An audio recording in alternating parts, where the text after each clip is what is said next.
Hi guys, my name is Christiana. My husband's name is Matthew. Our son's name is Bridger. We actually have a baby on the way and we have our dog named Bear. We are the Morlans and you are watching Morlan Mobile Manor. Episode 1. We live in an RV. I'm so happy that you guys are here today. I am so excited about starting this channel. My whole family has wanted to start this channel for over a year now. We picked out the name and I actually paid my sister to create us logos and stuff 2 years ago. So we're very excited to start this channel, but it gives me a lot of anxiety. So this will be my 5th time trying to film this video.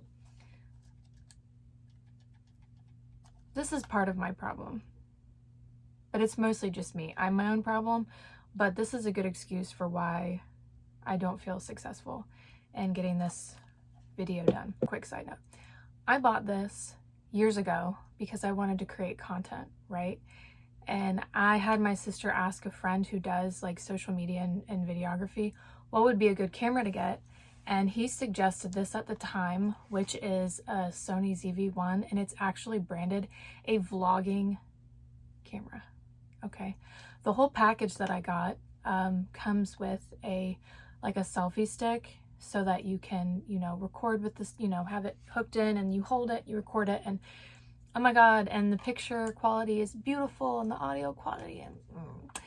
But what I didn't know when I purchased this is that these type of cameras, maybe every camera, I don't know because I'm not a camera person. Even though this is a vlogging camera, it doesn't give you very much time before the whole thing just shuts down and turns off and says, internal temperature too high, must shut down.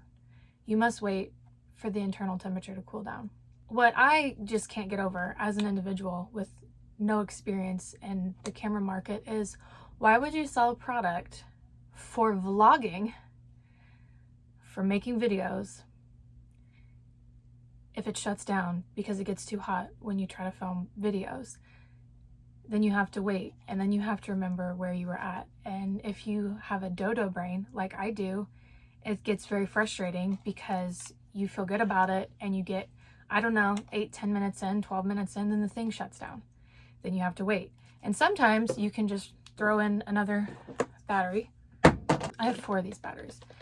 And sometimes that'll keep you going for a little bit longer. I'm pretty sure that's not what you're supposed to do. But yeah, I've tried filming this video 4 times on this camera. 4 separate times, 4 separate days. And I just cannot seem to get through it. I know it's a me problem. It's not a product problem, but I'm so overwhelmed with this and so annoyed that I'm just gonna try to film it on my phone and we'll see how that goes. If that stays in, sorry about that, but just real life, guys, this is why people film with their phones, because this was over $1,000 and I financed it, and I really thought that it would make all of my dreams come true. But products don't make your dreams come true. You make your dreams come true. And people make their dreams come true every day with their phones. So anyways, let's just start over. I am so happy that you guys are here today watching this video. And since this is our first video on this channel, episode 1, as we're going to call it, I'm going to give you a little background information about my little family, how we ended up living in an RV, how we like it so far, and why we're deciding to do social media. So my husband Matthew and I have been married since 2021. We're a blended family, and our first year of marriage we lived in an apartment, and then after that I begged him to buy me a house. But because of circumstances, we were only qualified to buy something at a much lower value than what we could afford, because I have my own business and he had just changed jobs. So the mortgage people were like, if you wait 1 year, you would actually be, qualified to get a $300,000 home loan. But if you do it right now, you're only going to qualify for $160,000. Well, I was like, I don't even want a house that's more than $160,000 because I want to have a low mortgage. Obviously, that gives you more financial freedom. There just wasn't a lot on the market. And I even talked to a realtor and they were like, if you found something in that budget, buy it, because there's nothing for $160,000 in this area. We found one house for $160,000. We looked at it. It had one picture. That was it, because the inside was trashed. And we went and saw it, and I begged my husband to put an offer on it. The next day, even though it was a crack house, it was a cracked out house that was torn to shreds. It was in our budget and it had a lot of potential. Side note, buying a house with potential without enough money and resources and experience will make you hate the word potential for the rest of your life. I am now actually completely against the idea of anything or anyone having potential. Everything has potential. That's really stupid. That's like saying something is a thing. It's like saying something exists to say it has potential. So the house had potential. The house was a butterface. Okay. She was real cute from the back, but everywhere else she was real ugly. She had a good personality, but she was trashed. I mean, a certain type of people just decided to trash her. They bought her and had her for 2 years and just completely demolished her from the inside out. And the house was renovated. They bought it and they just tore it to pieces. It was hideous. I've been watching HGTV my entire life, so I was completely certain I could fix this house with no money, no experience. I was like, I can do it. All I need is a can of spray paint and YouTube, and I can fix anything, because I've watched so many people do this. And it's not true. It's just not true. You can't just renovate an entire house with no money, no experience, and DIY videos. I thought that we would be in this house forever, or at least until I finished all the projects and made it beautiful. I was going to make it like this little cottage by the lake, and I was like, we'll sell it for at least $1 zillion when we're done. We're going to make a huge profit. I'm a little smarty smart, and I have a vision, and I'm willing to take risks and chances. And your girl lives a rich fantasy life, you know what I'm saying? So we did our best, and about 2 years in, we were kind of done. My husband specifically was very done, because he lives in reality, not in my made-up head world. 1.5 years, 2 years in, at this point in the house, we had torn the house apart more to fix it. And I had started a bunch of projects and he had started a bunch of projects, but it was very difficult to finish anything because we both worked full time, homeschool our son, and I also started a meat rabbitry, because that's a normal thing to do when you're in the middle of working full time and trying to renovate a house, is start a whole nother thing. And I just woke up one day and was like, the world's gonna end and I need meat that's not processed in China. And so I started a meat rabbitry that had between 50 and 100 rabbits at any given point. And it was very fun, but it was exhausting. The whole 2 years was exhausting in this house. It was just too much. So with all the courage in his heart, he finally came to me and said that he was done and he wanted to move to a house that didn't have anything to be done to it. And I'm gonna be honest, it kind of ripped my heart open, because I hadn't had a home in a long time, because we, as a family, my family before I got married, started moving around when I was about 13 from the house we grew up in. So we were in rentals for a long time, and still in rentals until I got married to my husband. So I wanted a home so badly, because it was going to satisfy giant emotional wounds. I was more into having a home than anything else, and I really felt like, you can't take this away from me. This is my home.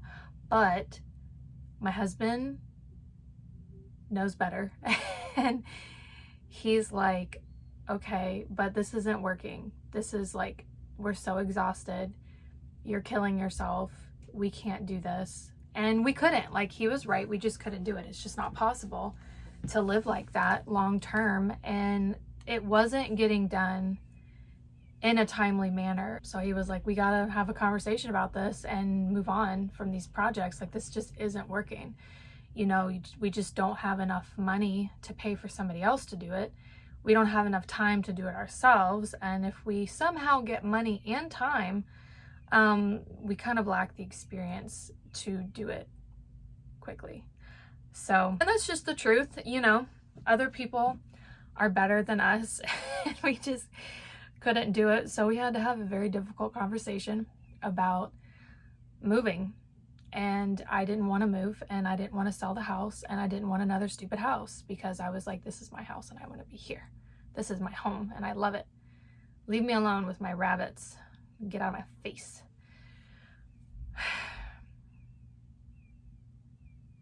Because I'm a brat, I guess. So we had this difficult conversation about what we should do, because I didn't want to move. He wanted to move. So we kind of had to figure out, what do we want? Which is, I don't know if 3 years into your marriage is the time to find out what you want to do as a married couple, but that was when we had the conversation, the big kind of like life-altering conversation of like, what do we actually want to do? We're not on the same page. You know, not to be vulnerable, but you know, sometimes you find out you're not on the same page. I knew we weren't on the same page. He knew we weren't on the same page. I was just okay with it. I was like, well, I get to live in my fixer-upper with my rabbits and my dogs and my kitties and my ducks and my chickens. And, you know, I was forcing homesteading in a situation where we just did not have the time to homestead.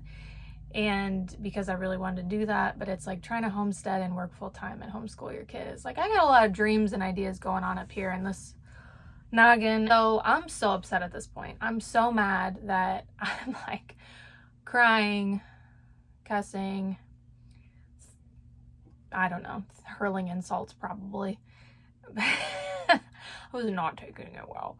So after this like long drawn out conversation about what we really want, I'm like, well, what do we really want? Because if we're gonna go ahead and change our entire lives, like, I'm not gonna go to some other stupid house when I like this house. And that's how I sound. I sound really bad in difficult conversations. I sound like a wounded child. So what we decided was, we are actually on the same page about a lot of things, but getting there would be, you know, kind of the problem. Like, how are we going to get there? So what do we agree on as a couple is, we wanted more time together. We want more freedom. We want to travel. I want to have more kids, you know, and we couldn't do any of that with where we were at. And buying another house, I don't think would have been the answer either. So we came back to a conversation that we had when we first got married, which was, I wanted to buy a camper or an RV or something, or a tiny house, so that we could live on someone else's property, so that we could save up money and buy our own land, because I really wanted to homestead. Hence the homeschooling and chickens and the ducks and the rabbits. When I brought it up when we first got married, my husband was like, I just met you and you are nuts. And even though that's a huge part of my charm, I promise that's a huge part of my charm, is that I'm crazy. That idea was just a little too crazy for him at the time. He was like, there's no way. That would be difficult for the kids. That would be difficult for us. The space, like, there's not enough space. My husband's a big guy. So the idea of living in like a tin can was just out of the question. You know, not that he was saying I had a bad idea. He was just like, there's no way. This isn't going to work. I brought that back up again. Like, remember that whole thing with like living in the camper and having more financial freedom and blah, blah, blah, blah, blah. Yeah. Remember how you thought I was crazy?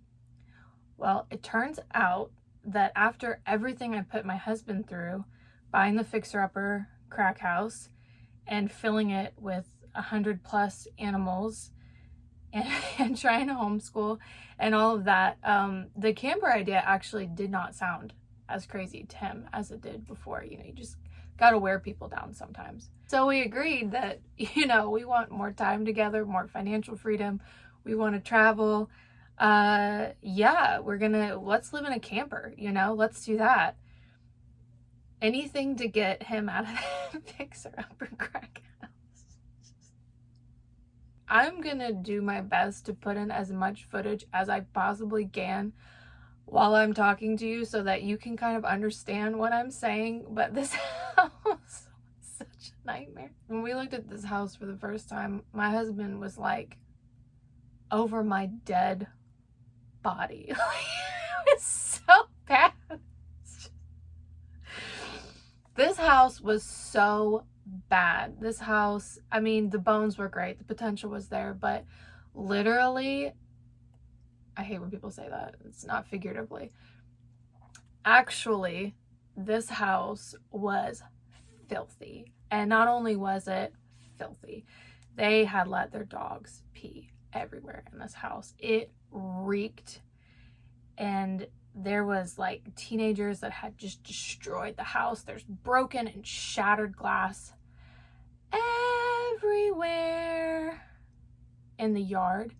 And there was like a tree outside of one of the bedroom windows, and it's just full of beer cans.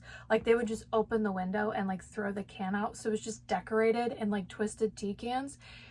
And there's liquor bottles everywhere, and there's a back porch, like a second story back porch.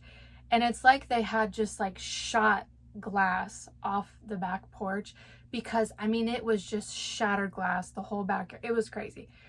It was not condemnable, but it was only a crazy person would have wanted to buy it. My husband was completely justified in not wanting to live in this house. Like, we decide, why not? We can live in a camper. We can live in a fixer-upper crack house compound with 100 rabbits. We could live in a camper, right? I think my husband was thinking like, well, at least the camper could be new, right? So we start with all of this research.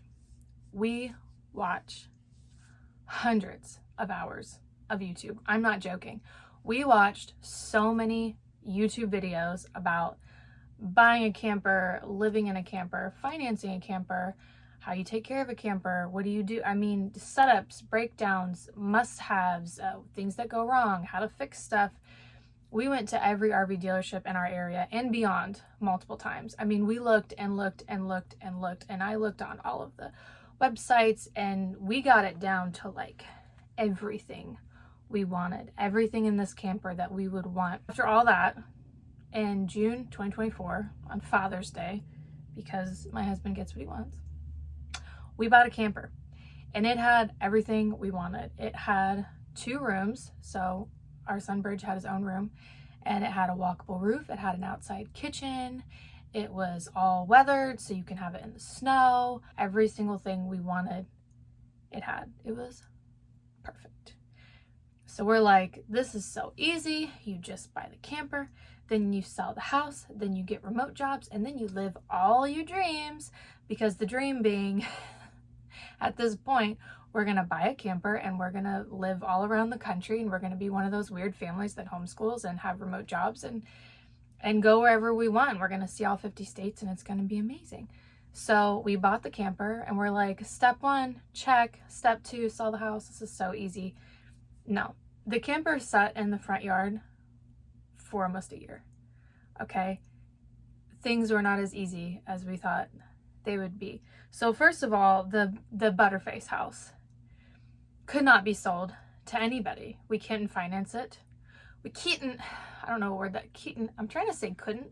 We couldn't finance it because we had ripped it apart. So one of the things we had ripped apart to redo was the kitchen. So it had no kitchen. So we lived in a house with 3 years with no kitchen. So it couldn't be financed. That's a big part of it. So it could only be sold as a fixer-upper. And so you basically would have to like buy it in cash. So we're trying to fix up the fixer-upper to get to the point where we could sell it. And even though we thought this will be so fast, it's not, because apparently you need time and money and resources to fix up a fixer-upper. Still, even after you decide you don't want to live there anymore, same rules still apply. From buying the camper in June 2024, It took all the way till April of 2025 to even list the house, and it was still technically like listed as is. But I mean, we cleaned it up as much as we could. Everything was fine.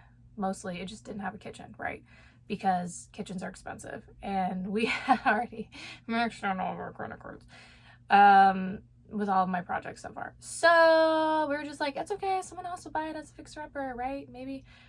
No, not really. List it, and then we'll keep working on it. It'll be fine. And the realtor was like, get the camper off the property so that, you know, because we had all these dogs and stuff. So we get the camper off the property. We stay with someone else off property. It was like 30 minutes away. Starting in April 2025, we're waiting. The house is listed. And, you know, we're going back every day, like to do laundry, get the mail, keep working on the house. But we both work full time. And this gets expensive, right? Because we're paying all the bills for the house.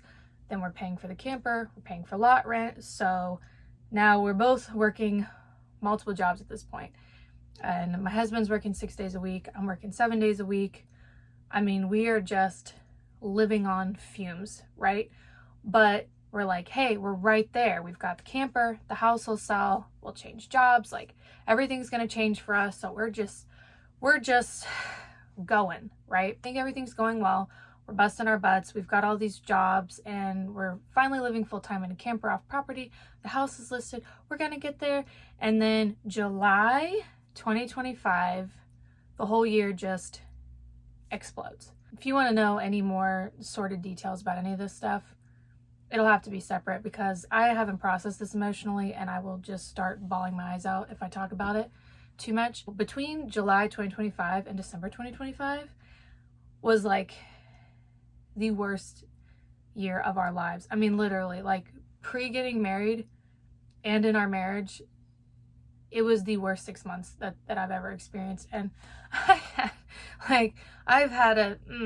I'm very experienced in difficult life. But when you're the adult and you're the parent, things hit differently. And it was catastrophic. So between July and December of 2025, our house was broken into and vandalized and torn to pieces. I mean, the damage was like $10,000 and we didn't have any money. So the house that we're trying to sell is destroyed. And so not only are we back to square one, we're like way worse than that because they've broken windows, they've broken sliding glass doors. Like it's so much damage. I mean, it was like, we were just like, what in the world do we do? And then so we take our camper back to the house so that we can, you know, be back on property and, you know, start trying to fix the house again and start all over. Right at that time, for no reason at all, we traded in our camper, and that was a big financial thing. But it was kind of like, oh, you have to do it before the house sells, because there's this whole thing where like people won't finance you if you're not a homeowner. Like only a few banks will finance you if you don't own a home and you're trying to buy a camper, because they're like, you're going to live in it and we don't want you to live in your camper. That's a whole thing. So the house gets vandalized. We were already in the process of trading in the camper. We trade in the camper to the one we have now. We bring it to the property, and that week, like 2 days later, my husband starts exhibiting signs of dying, and we go to the ER, and then he ends up in the ICU, and then it's this whole thing that was nuts. It was crazy. And then we experienced loss in some other areas, and see, I can't talk about it because I'm going to start bawling. So whatever, a lot of bad stuff happened.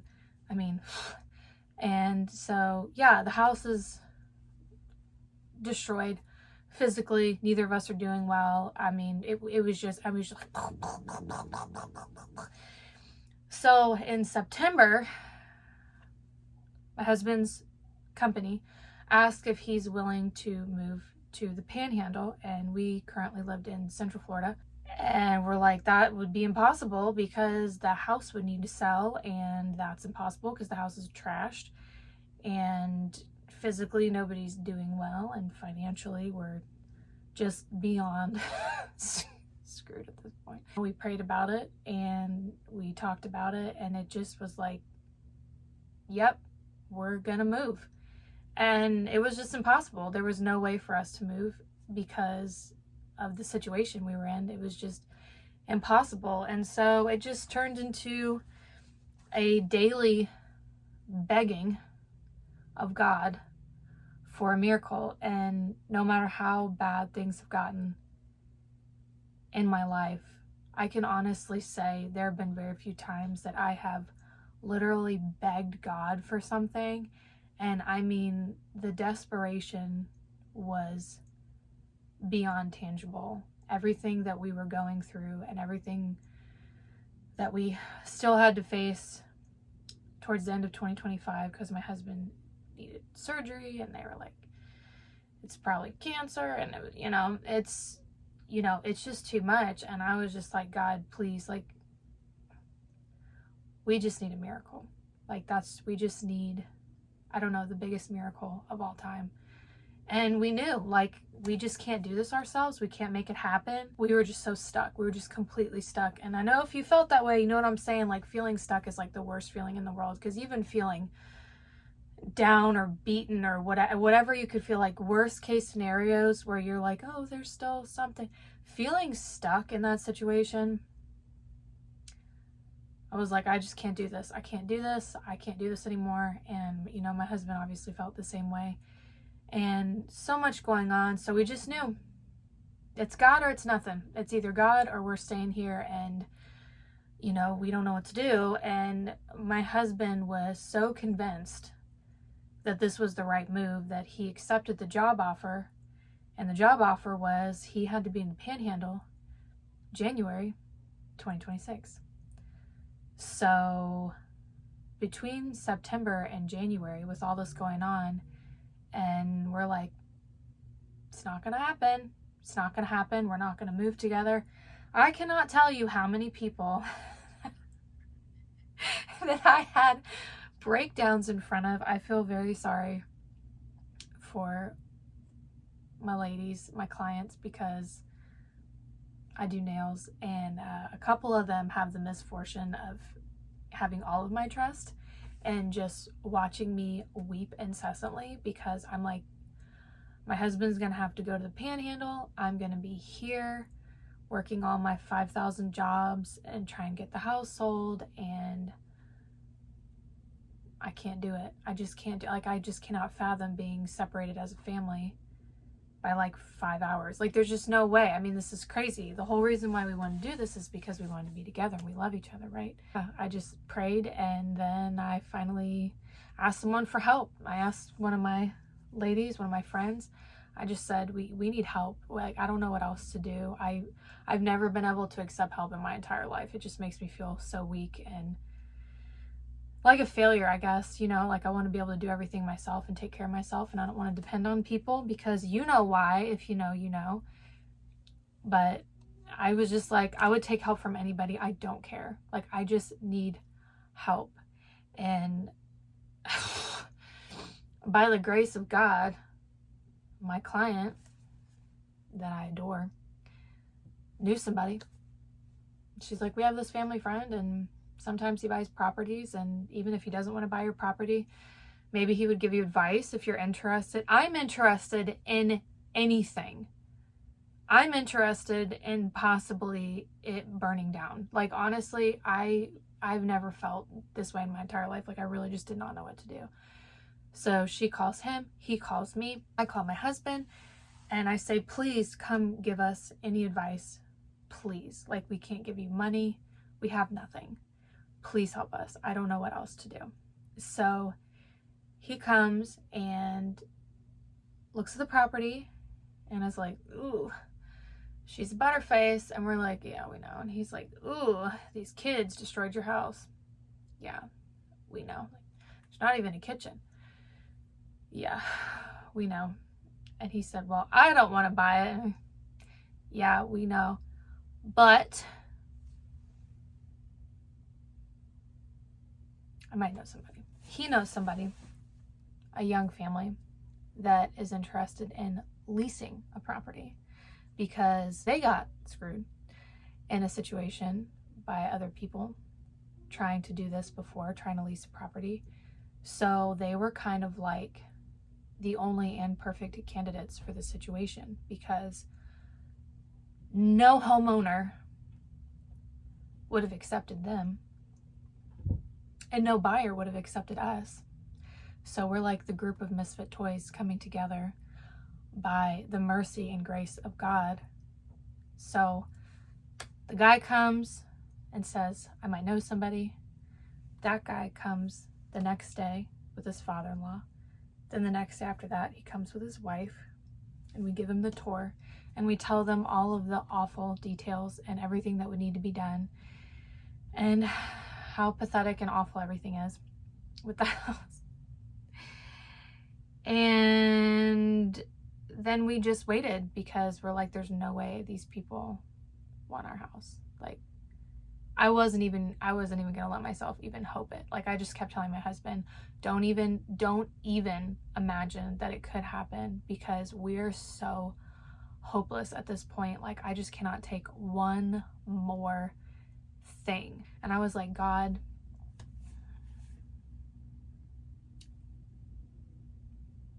please. So after I don't know, a month or so, and we're getting pretty close to the deadline, that they end up visiting the house, and me begging for help, because I'm like, we're running out of time. It was like, no, it was like December at this point or something. So it's about a month from my husband having to leave to go to the new job. I'm not even kidding you. Like, life is just so crazy that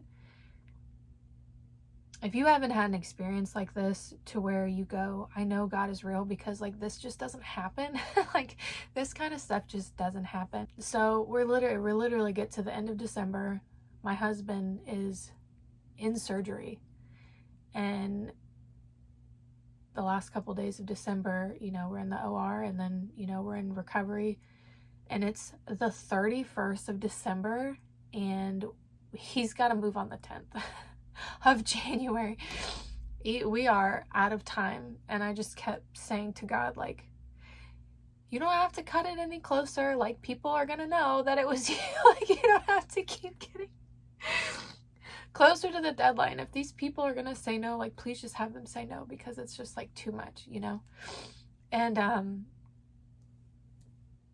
they signed the lease on December 31st, 10 days before my husband was supposed to move. So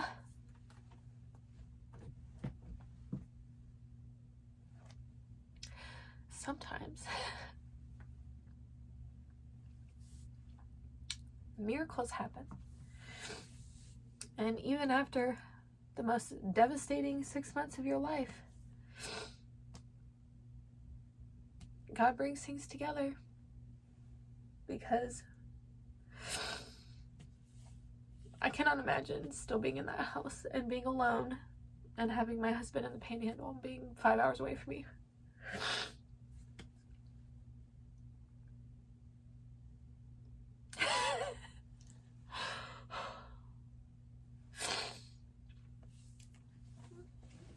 So bad.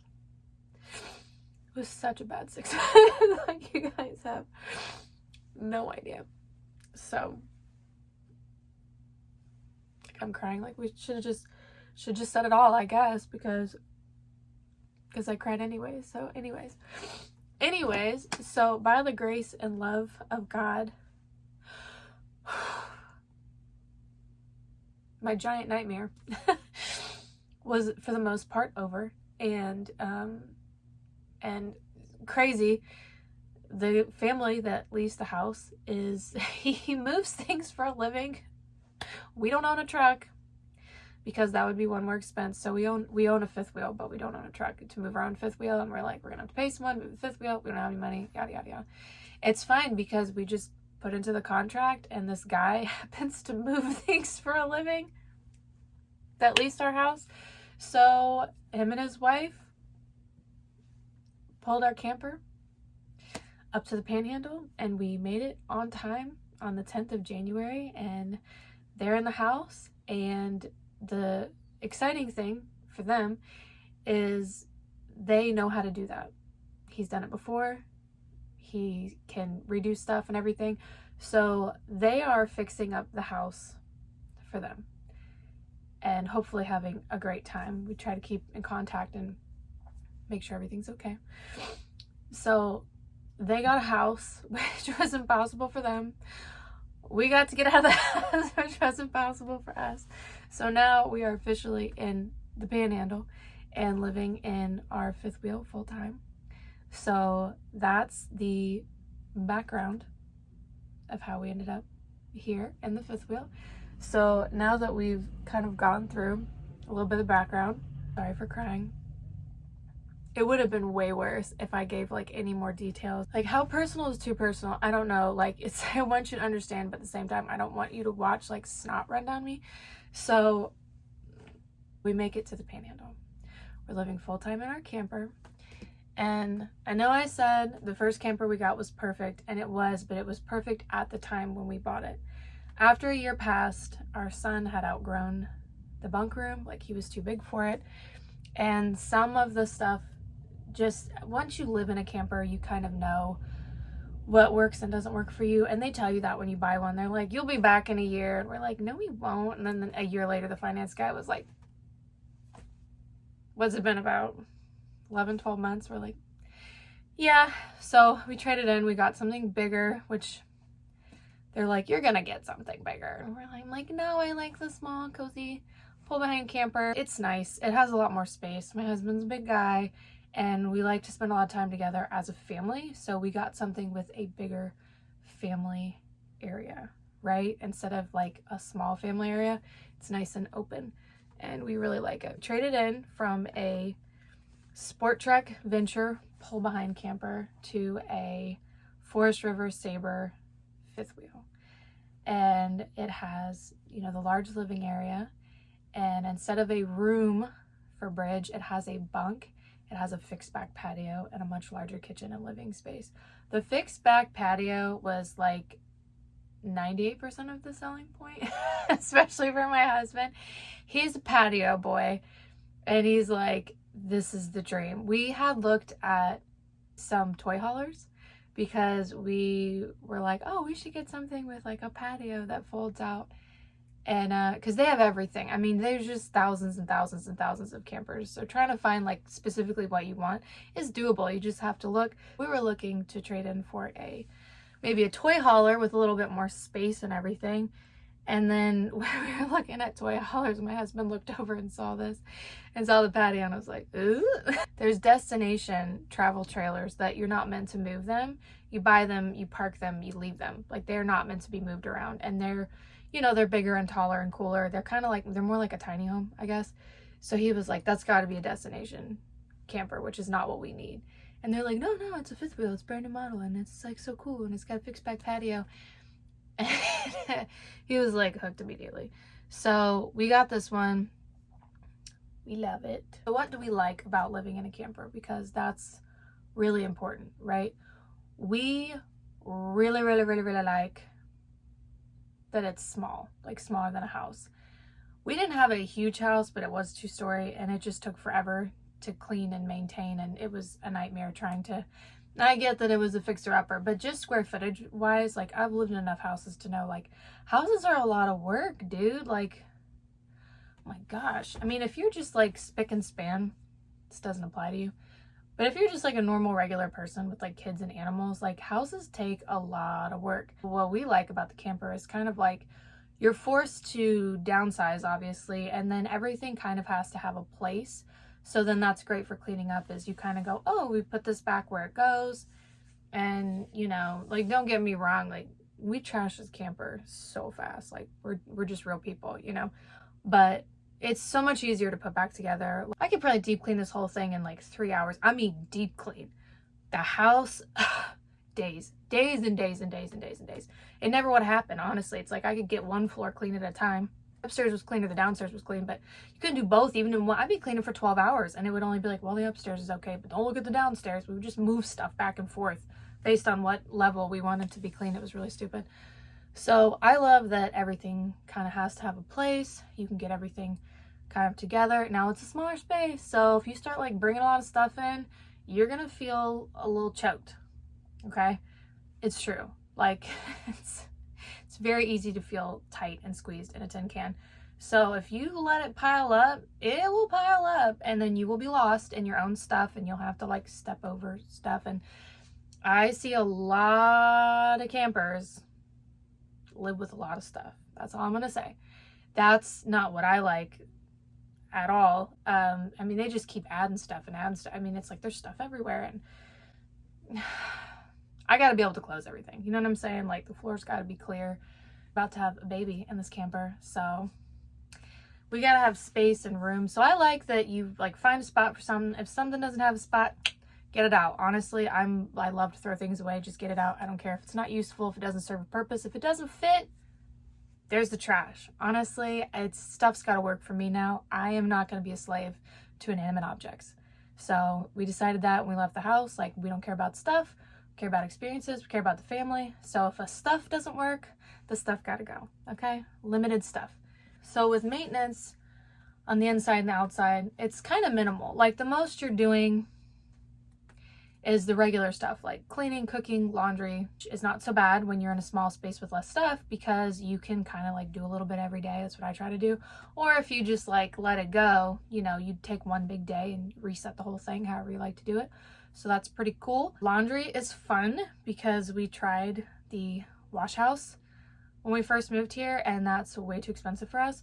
So I got a portable washing machine from Amazon, because that's what people do. That's what all the Facebook groups said for RV and camp life.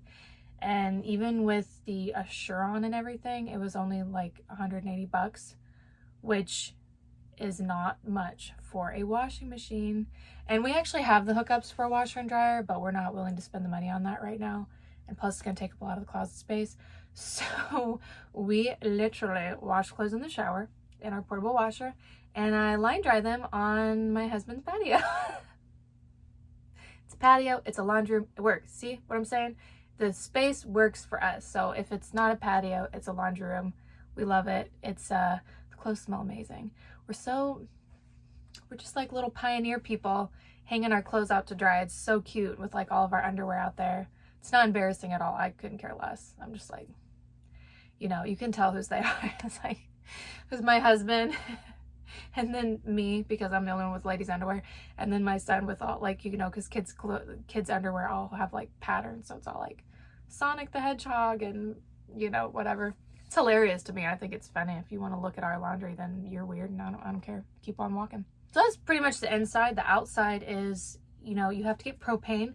We use the propane for, you know, heating the camper, cooking, hot water. So we have two 20-pound propane tanks. Fill them at Tractor Supply, so it's like 30 bucks to fill them both. And during the winter, it was rough, because you've got to keep the camper warm. It gets so freezing. And even though we have like electric heaters, which is fine, those don't really take like 20-degree chill out of the camper. But now, since it's warming up, we don't have to fill them as much, so that's not so bad. We wash it occasionally on the outside, but we had it coated with like a ceramic coating, so that you only have to really wipe it down with water, and which is easy. Like, you just need an extender pole and a rag, and then you just like, it's usually my job. And then you have to flush the black tank, which is the tank for the toilet. It's not embarrassing when you get to a campground and everybody has to do it. You're like, that's our poop. It's the waste tank, and then every couple of days you flush it so that you can refill it. It's super glamorous. It's real weird when you first get a camper. You're like, if you ever watch that movie RV and it like explodes and poop goes everywhere, you're like, this is just so gross. It's not. It's really, we do it. It's easier with two people, but we do it by ourselves too. It's not a big deal. It takes like 20 minutes. That's not so bad. It's humbling, but it's not bad. It's totally cool. Yeah, clean it, propane, black tanks.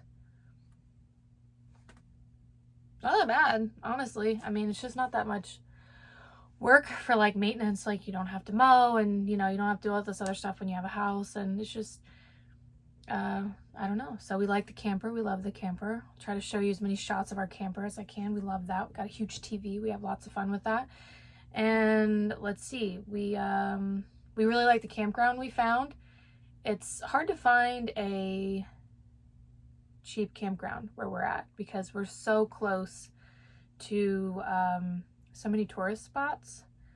So the campground's not cheap, but we don't have to pay for water or electric. We just pay the flat lot fee, and we have access to dog park.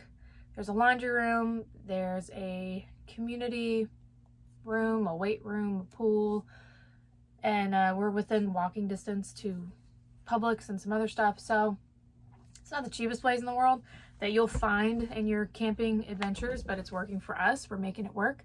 So we really like our campground. It's very clean and small, so we like that a lot. Last thing after background, how do we like the camper, our campground, is why are we doing social media?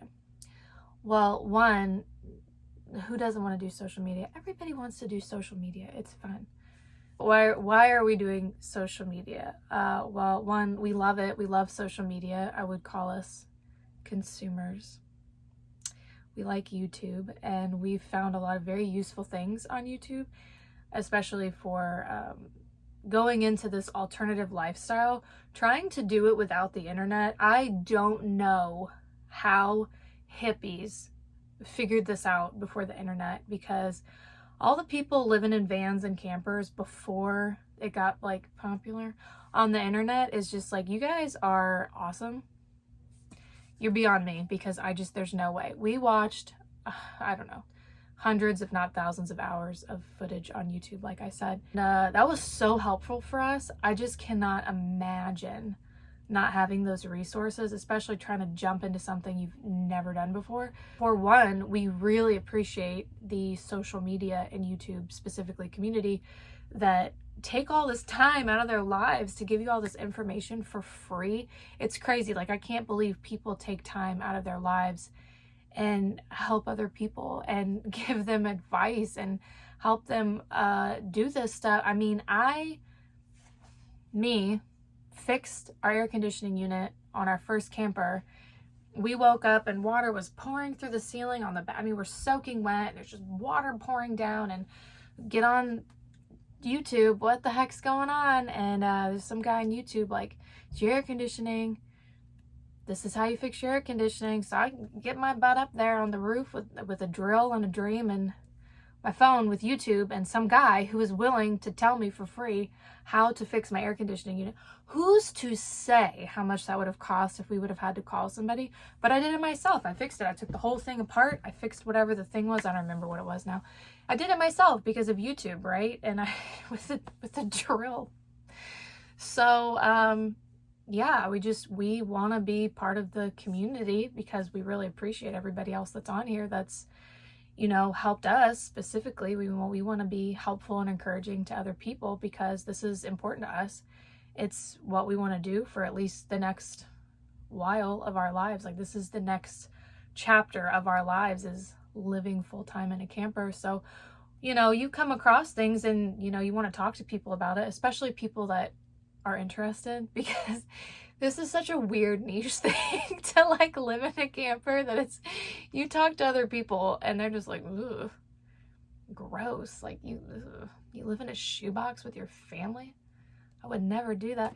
But if you meet people that, are part of the community, and they also, oh my gosh, it's like your best friends immediately because, so it's like, we just want to be part of that community for one, and we want to be able to give back to, the same place that we've received from, because we've received so much help, like YouTube, Facebook, all of that. And so that's one. Secondly, I love social media. I love videography. I love photography. I don't know if that translates in my life at all so far, but I just really like the art form, and so does my son, and so does my husband. So we really, really like making videos, and we want to do that. And I don't know. I like to do a lot of creative things. Specifically, I like to paint and sing and write songs. And so if I could do anything creative and end up making a living from it, I will feel like I have made it. I don't need to be rich. You know, I don't need to be famous. Our family, we don't want to be like those freaky vlogger people that are like, take another take, Timmy. Smile more at the dinner table. It's like, you know, family vloggers are different, you know, no hate to them. That's not really us. I've been messing with my ring too much. I just fell off. It's fine. I've got another one to twist. Really, we're good. We can keep going. So it's not that we want to be one of those like weirdo families that exposes their whole lives to the internet, but kind of, we want to be one of those families that can live on the road and, you know, share beauty and adventure and encourage people and inspire people to live their dreams. You know, that's just really important. I would just love to be a content creator. I know it's stupid to want to do that because like so many people do. Like the market's so saturated. I don't care. Like why, like you just have to give up on the things you like because other people already do it. That's stupid. I'm tired of living my life that way, you know? I want to create content. That's okay. If I make it, I make it. If I don't, I'll still be happy that I tried, right? Like it's still okay to try things that you like to do. And it's okay to do things that you like to do, even if it doesn't. Guess you're gonna have to take another take, huh? I'll make you lunch now. I'm almost done.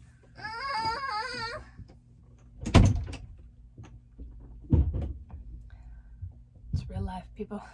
It's just real life. You know, this is a real life, okay? Curated content isn't real life. This is just people. People are people. And curated people didn't get into the mess that we got in, and curated people didn't get out of the mess that we got in. We're just regular people that wanted to live a weird lifestyle and be with our family.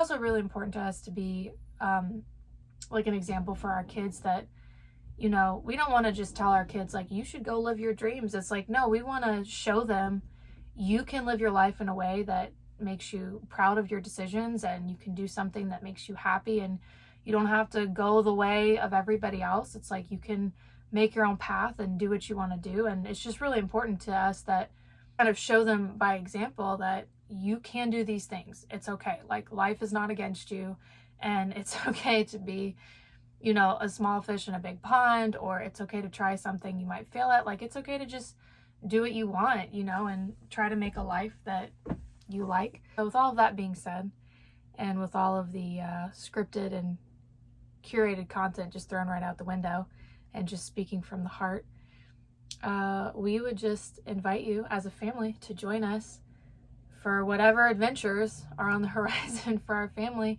as we navigate life living in a Fiswell. Thank you so much for hanging out with me while I cried.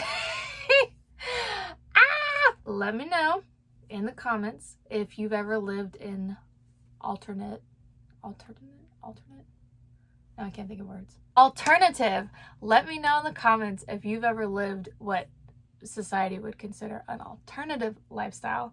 Let me know if you have ever considered living in a camper, or if you do.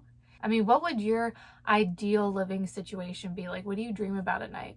Because for us, it was living in a very small space, very close together with the ability to travel. So what is your ideal living situation with yourself or your family? I would be curious to know. And would you live in a camper? Something to think about. It was great to see you today. We are the Morlans, encouraging you to get more out of your life. So see you next time.